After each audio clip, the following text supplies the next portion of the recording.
Good morning. It's good to be together.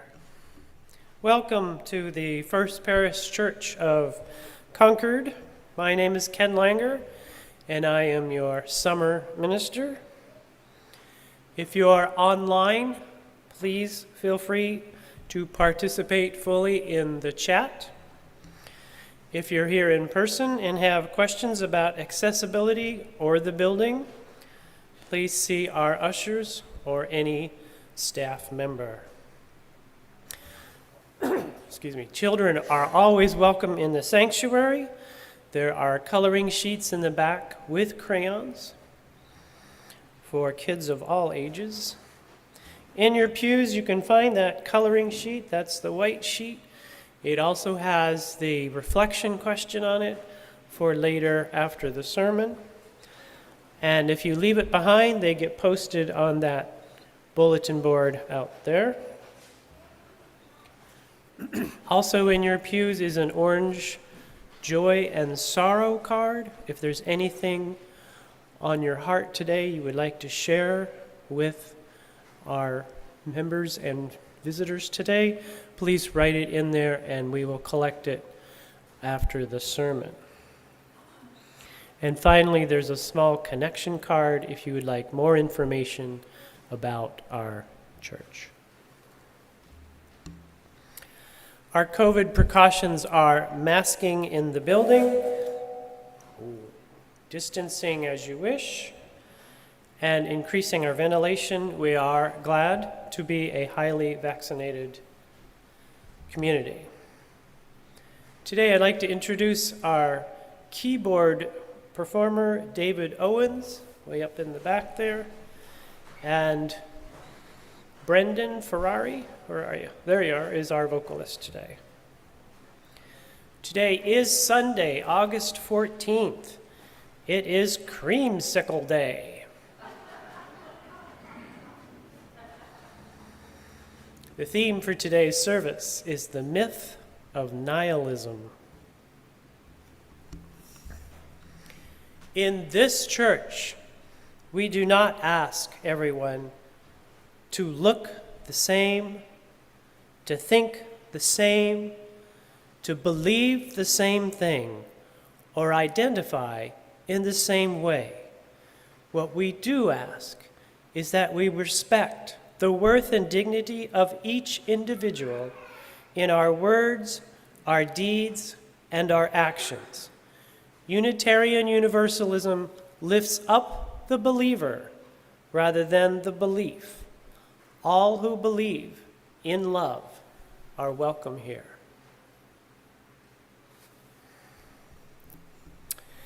I invite you now to take a moment to greet your neighbor, especially if it's someone you do not know, and to wave to our online friends.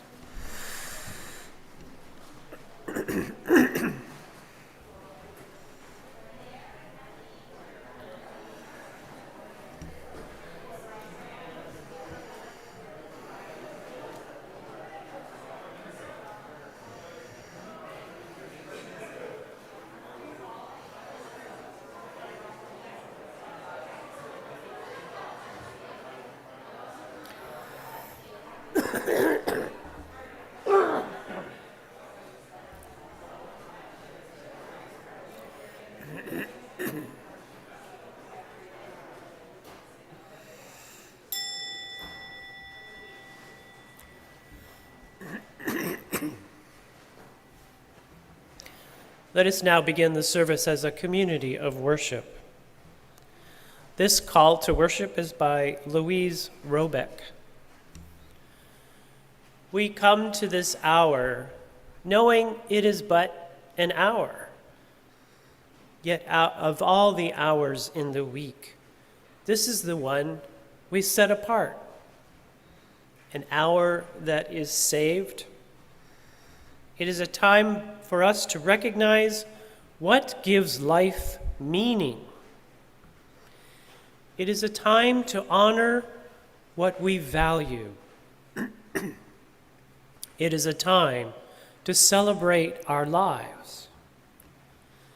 Let us then celebrate, honor, and recognize that we might fully savor this hour we have saved.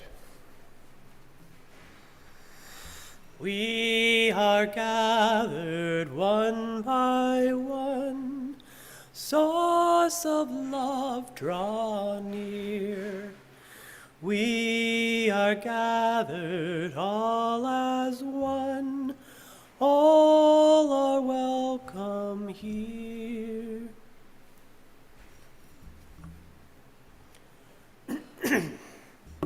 May the chalice we now kindle, symbol of our living faith, inspire us to use our power to heal with love, to help with compassion, to bless with joy, and to serve the spirit of freedom in the fullness of community. So may it be.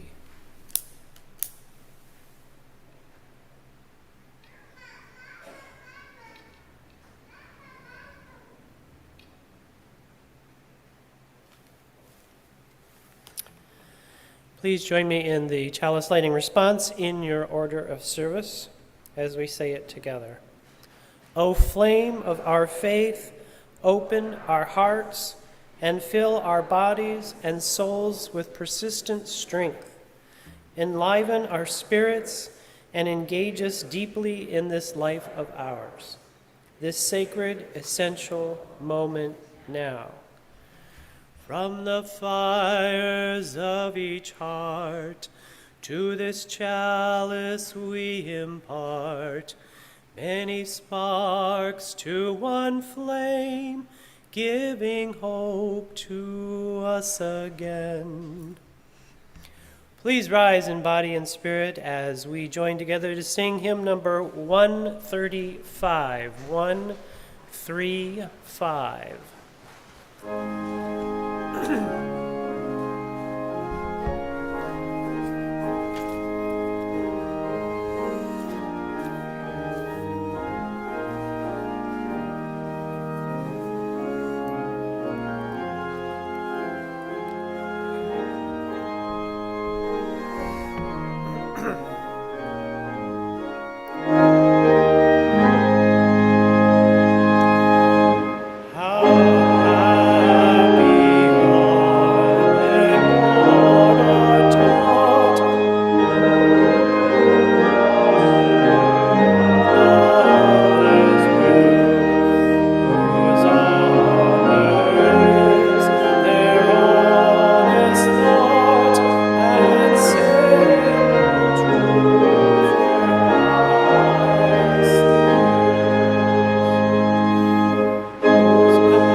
Our responsive reading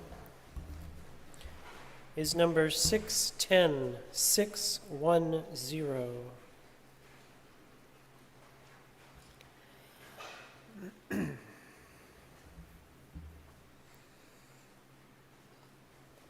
610, if you will read the italicized sections.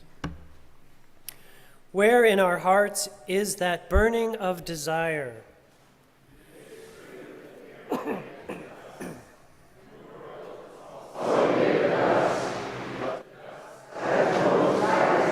Whence comes that drive in us?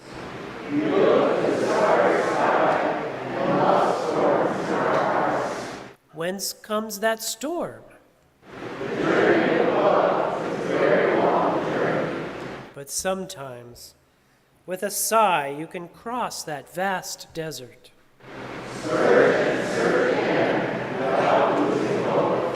You may find sometime a treasure on your way.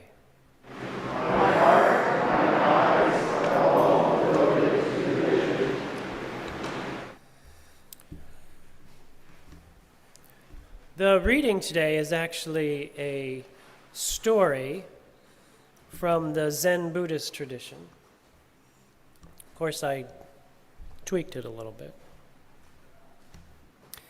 This is the story of a young woman who became disillusioned with her life. She was considered a successful person with a high-paying job and all the things a person might want or need. Yet, she lost a sense of meaning or purpose in her life and felt that her days were filled with a series of empty routines. One day, she decided to just quit and seek answers through a spiritual quest. She packed up, left behind most of her things, and then began her journey. She traveled to a far-off land to seek the wisdom of an enlightened being. After many miles on an airplane, then a train, then a bus, then a cart and a donkey, and finally walking, she climbed up a steep mountain until she reached a remote monastery on the side of a steep cliff. There she sought out the wisest of teachers and asked to see him. When she had arrived after leaving her life behind and traveling so many miles for so many days, she sat in front of the teacher and asked her question, "How do I find meaning and purpose in my life?" The teacher responded, "Chop the wood, carry the water." "What?" she cried. "That's it? I came all these many miles. I gave up everything. I took a bus and a train and a plane and I walked and I came up this mountain, and that's all you got to tell me is carry the wood and chop the wood and carry the water?" He said, "You got a better answer?" Now, by this time, the woman had made her trip. It was the beginning of winter, and winter was no time to travel in those mountains. She was told she needed to stay in the monastery, and if she did, she would need to help out with the chores, with the cleaning and the washing and the preparing of food, and the building and repairing, and the chopping of wood and the carrying of water. After many, many days of working hard, chopping wood, carrying water, trying to stay warm, she one day was exhausted and collapsed. When she was revived, she recalled that she had a dream. And in that dream came the answer to her question. She smiled, for she knew her quest was over. Our musical offering is "When Our Heart is in a Holy Place" by Joyce Poley with Brendan and David. And if there's any cards to be collected, if the ushers would do that.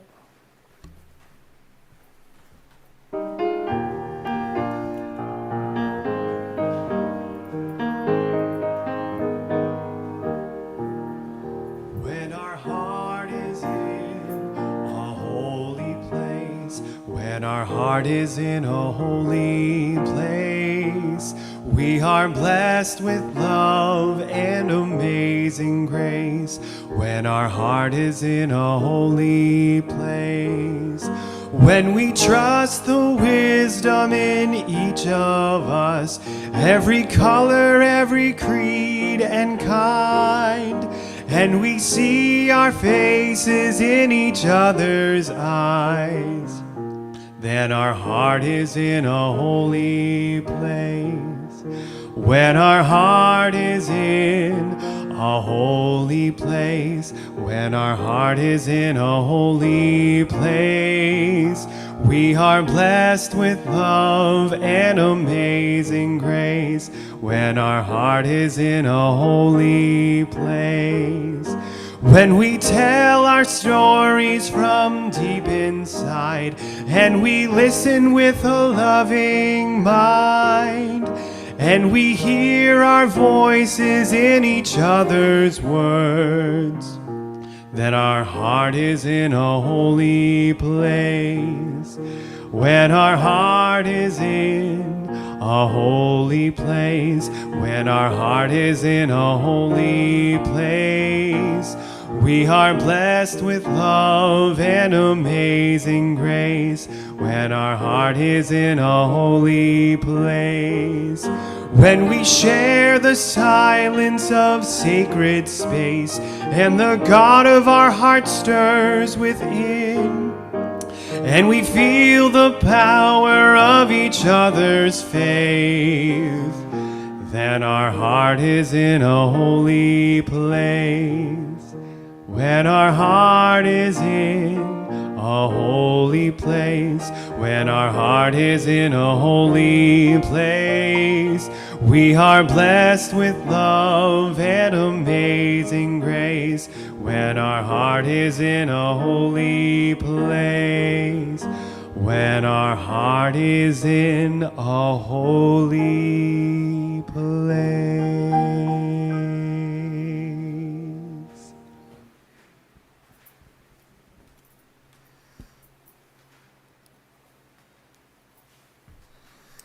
Thank you, Brendan and David.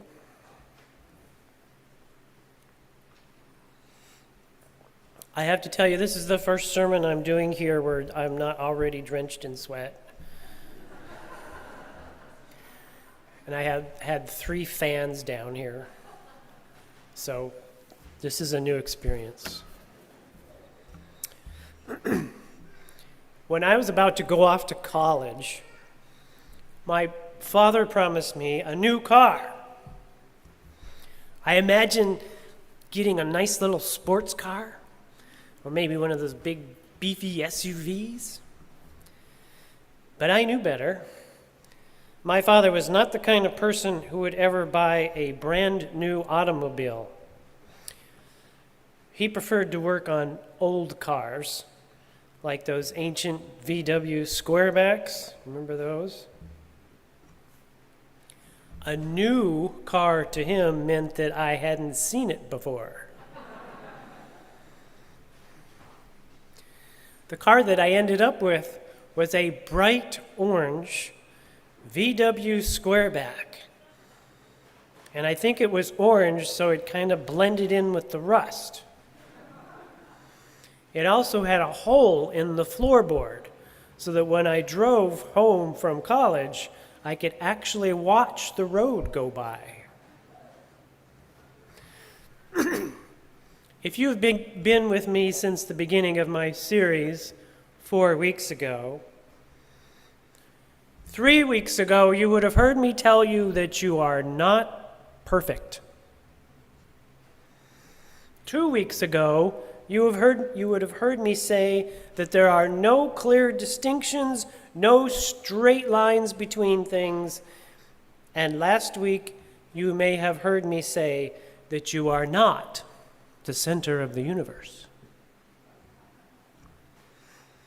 In each of these sermons, I told you why those are good things, but if you were like most of my students were and only listened to half of what I said, you might be thinking I only brought you sad and depressing news.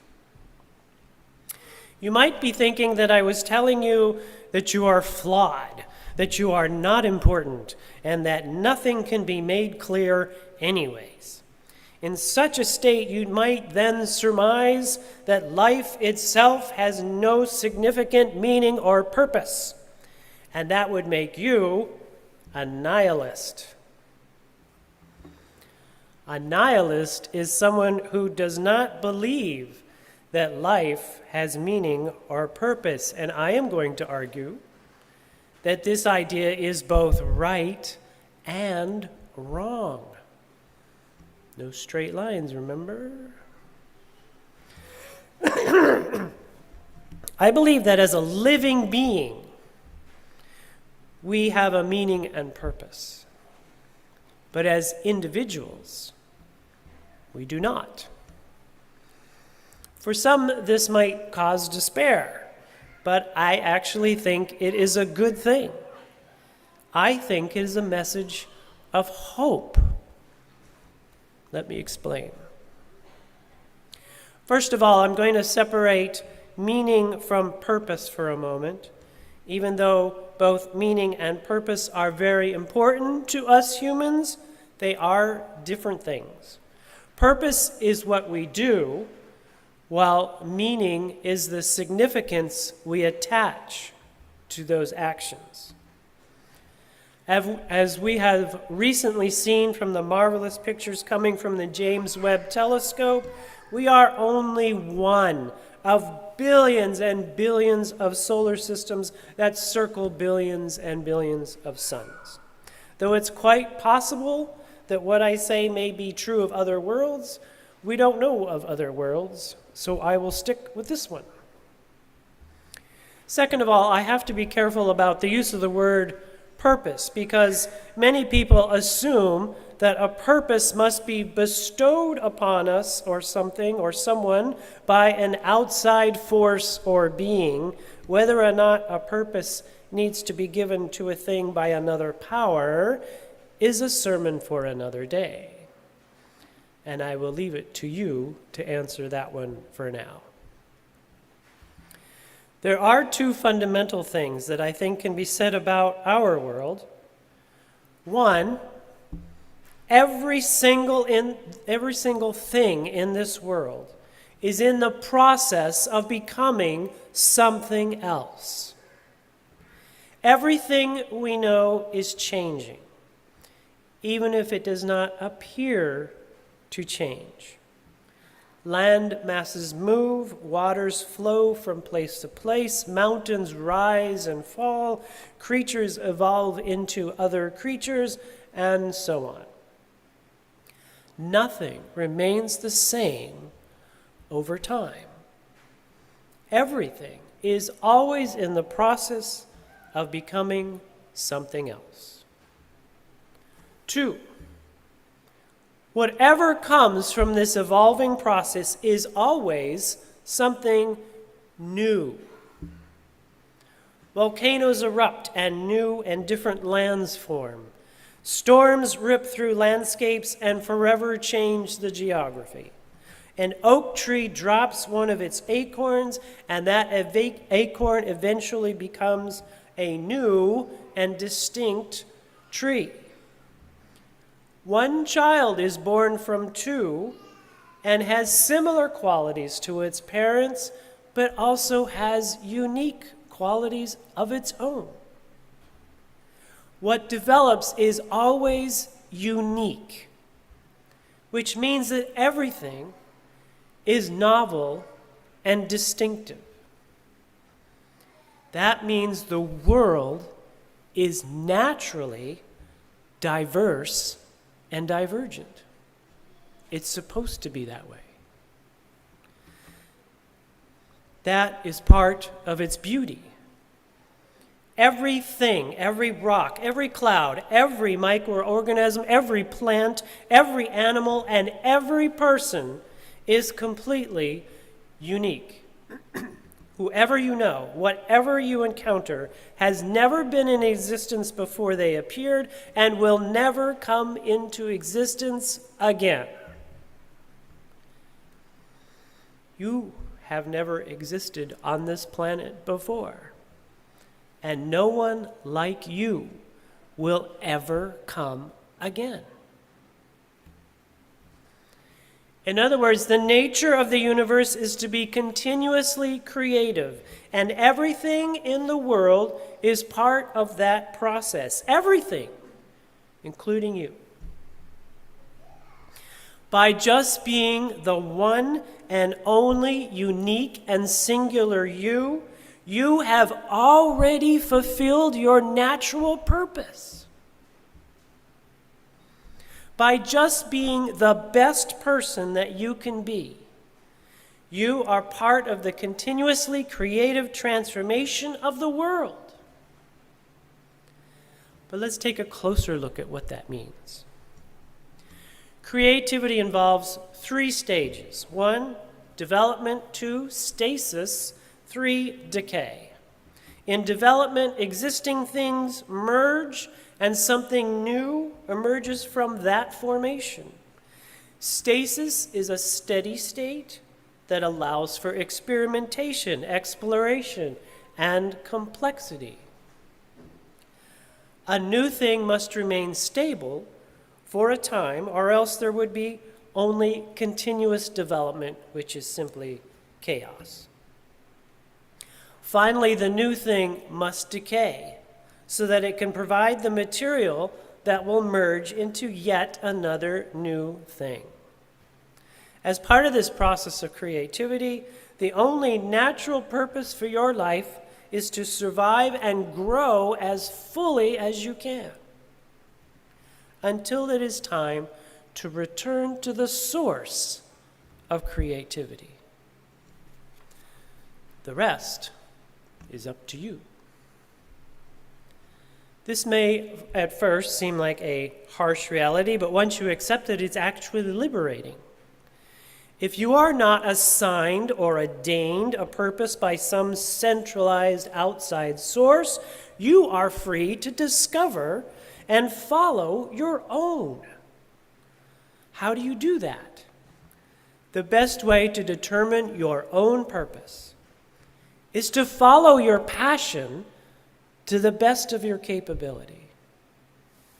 Find the things that interest and excite you. Seek out the things that give you joy, and then pursue them. If you don't know what that is, then explore, experiment, try new things, read new books, meet new people, visit someplace different, join a new club, dream, imagine, take a chance.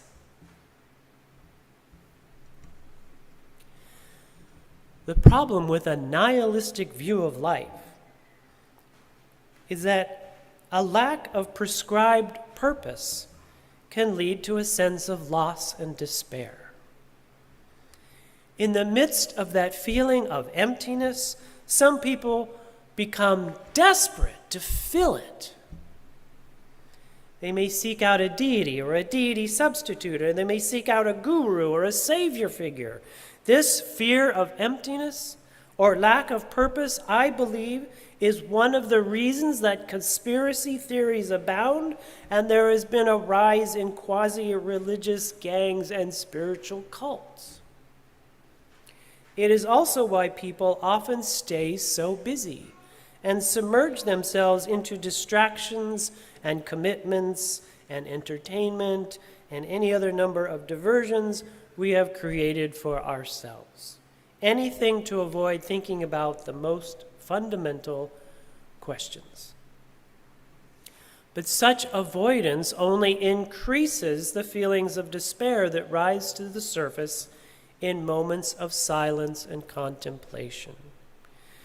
It is like expecting to get a new car and then finding out you have to drive a rusted-out old VW. The difference is that you don't need a wrench and hammer to build yourself the car or the life you've always wanted. You already possess the power to build your own beautiful purpose to your life. But what about meaning? How do we live a life of meaning? As I said earlier, meaning is contextual. Nothing has meaning in and of itself. Have you ever played the dictionary game? Yeah, you find a word, any word in the dictionary, and you look it up. And when you look at the meaning, it leads you to other words. So you go look up those other words. And then you look up the words that those words are, and eventually you end up back to the word you started with. The same is true for real objects and for living beings. Each one is defined by its relationship to other things. And it is only through these relationships that we find meaning. As social beings, humans find much of their meaning in their relationships to each other. But relationships, as well as relationships, with other beings and with earth itself. The deeper those relationships are, the more we feel a sense of meaning. It is why we chat with each other. It is why we form groups, clubs. It is why we reach out to one another. It is one reason we go to church. The more deeply we can build relationships to those things involved in our lives, the greater will be the meaning we find in life, but you have to access a way to make those connections.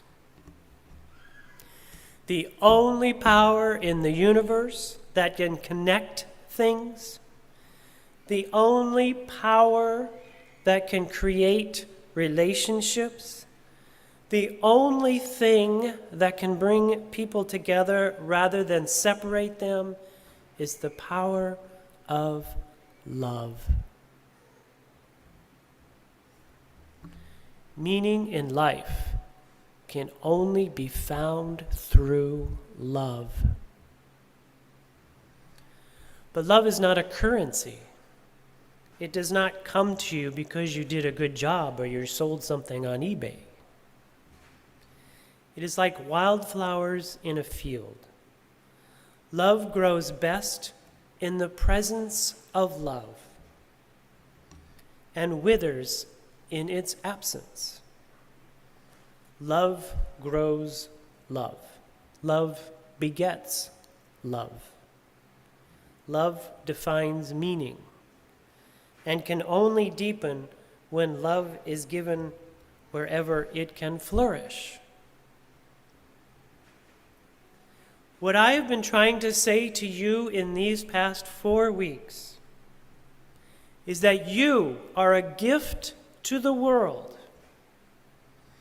And the purpose you find within this life is the gift you give back to the world.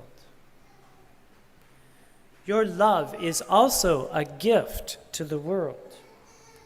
And the more you share it, the more you will find and deepen the meaning in your own existence and of others as well.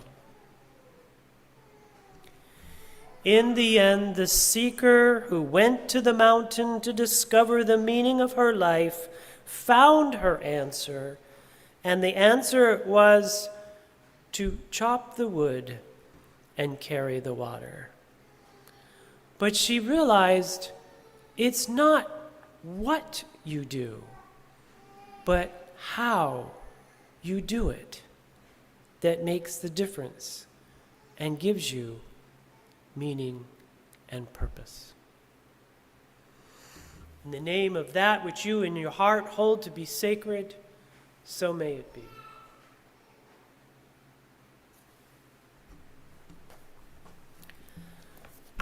I invite you to reflect on the following question, which is on the white sheet in your pews if you'd like to write an answer or just think about it or carry it into coffee hour and discuss it. And the question is simply, where do you find meaning?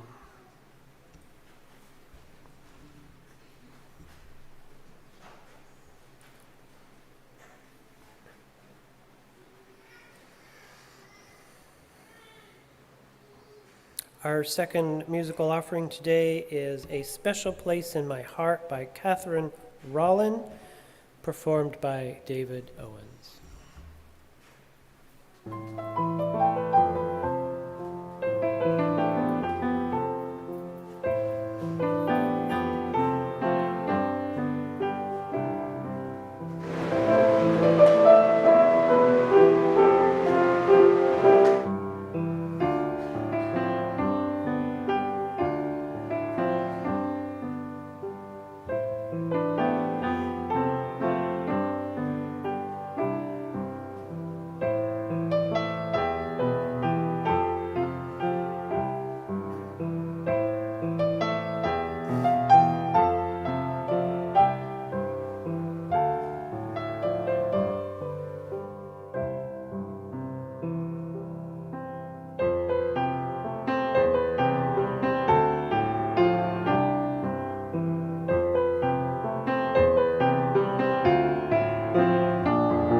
Thank you, David. Ours is a spiritual community of compassion, where we find meaning and connection together. We take this time to share our concerns within the support of this beloved community.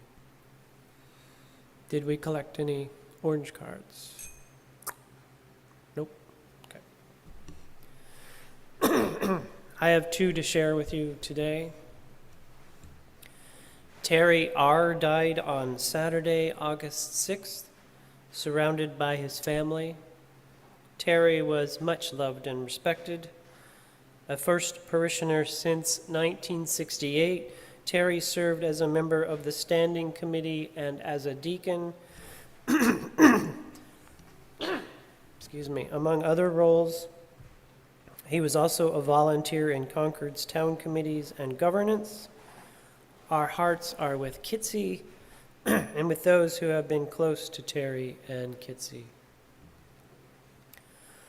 Congratulations to Jay, our 2021 intern.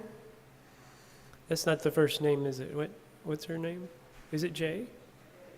Is it? Okay, sorry. Who was welcomed into ministerial fellowship, granted by UUA's Ministerial Fellowship Committee, marks the completion of the formation process and is the official recognition as a professional UU ministerial colleague. If you would like to offer prayers, encouragements, or other forms of care for those we have lifted up, visit the Pastoral Concerns table at coffee hour or contact a member of the pastoral care team. Is anyone here? There's one. Okay. I invite you now to call out the names of those who you hold in your heart to be lifted in joy or sorrow. You can say those names out loud or to yourself.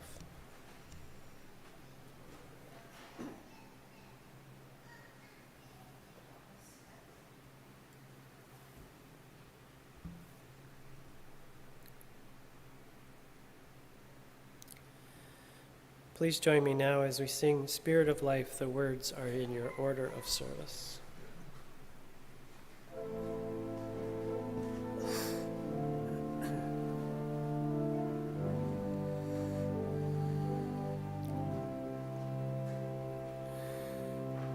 Spirit of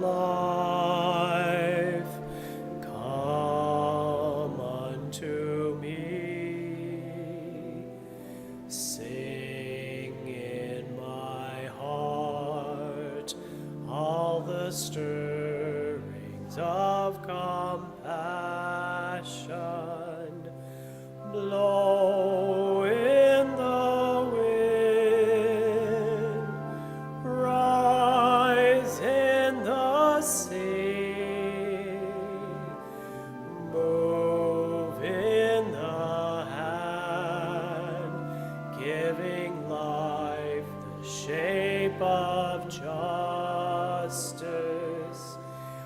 Roots hold me close, wings set me free. Spirit of life, come to me, come to me.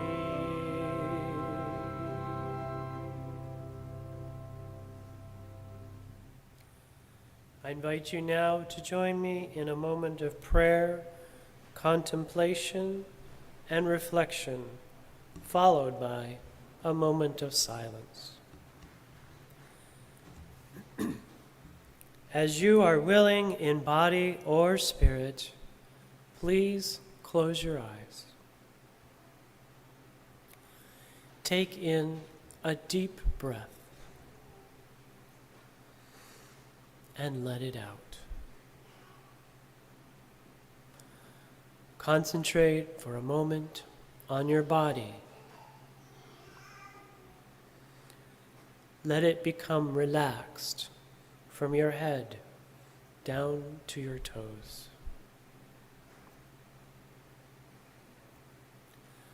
Calm your thoughts and be present.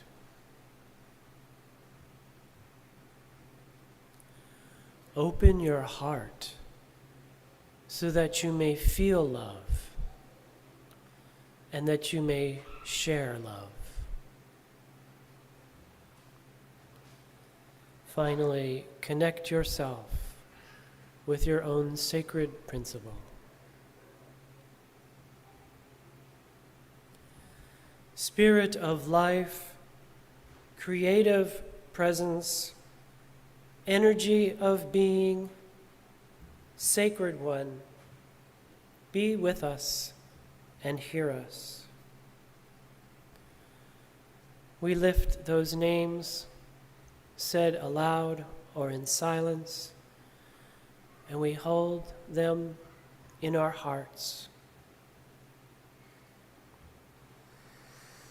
Again, we hold in our hearts the people of Ukraine and others who are at war, hoping always for peace.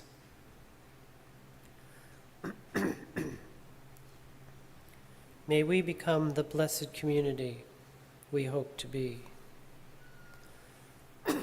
Let us find a moment of silence.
for the sacred and important work of this community, you can donate here or in person.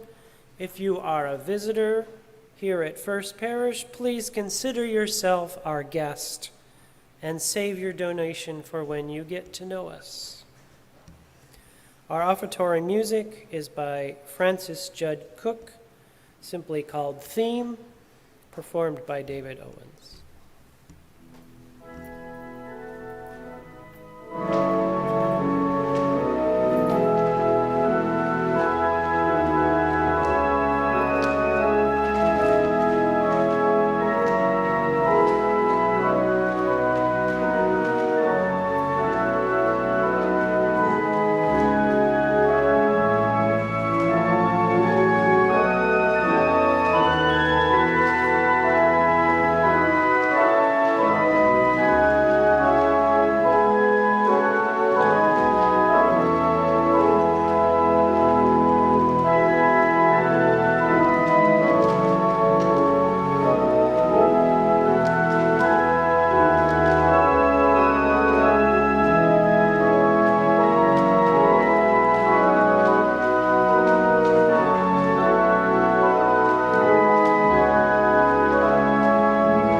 I would like to thank Brendan Ferrari, our vocalist, David Owens, our keyboard person, accompanist, our tech person, David, in the back, and once again, the mysterious flower person. I walk in here, there's no flowers, I turn around and there's flowers, and there's nobody here to thank. Anybody know who brought the flowers in? All right, whoever you are, secret angel, thank you for the flowers. Also, thank you to Bruce and his company for coffee hour and all the things they do here. If you like to keep up to date on upcoming events and activities here at First Parish, please read or sign up to receive the FP Weekly newsletter that comes out every Friday. You can find out how to do that on the church website. Please join us outside over here for coffee after the service. You can either go out this way or you can go out the front and take a right. There you will find information about the worship sharing circle, which continues the conversation, and a welcome table for anyone interested in finding out more about us.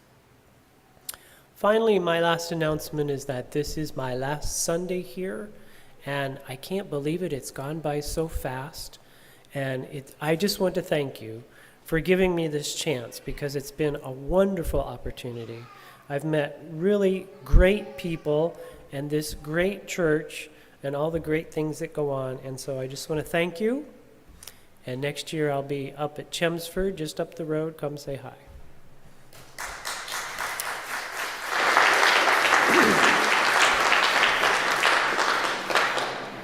now I'll get a standing ovation because I'm going to ask you to rise in body or spirit for the last hymn, number 124, 124.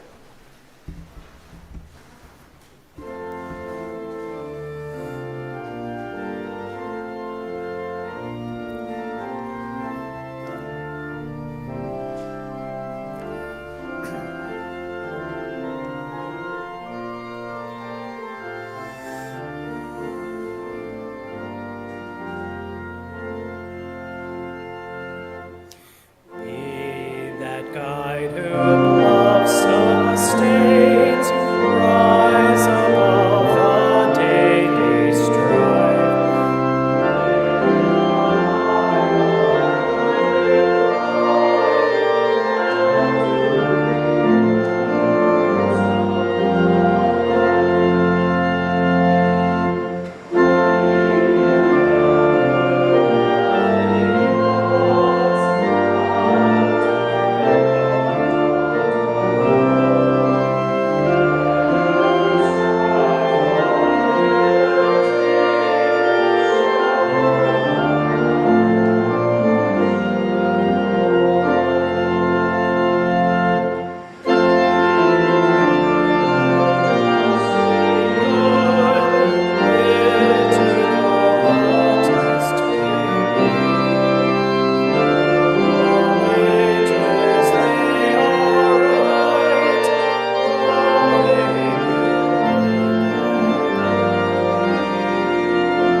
My friends, go in peace.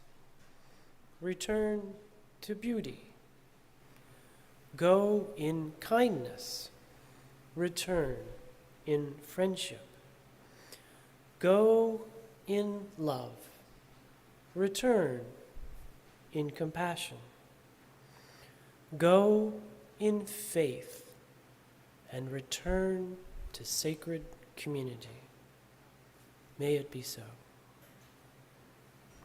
Please join me in the unison benediction printed in your order of service.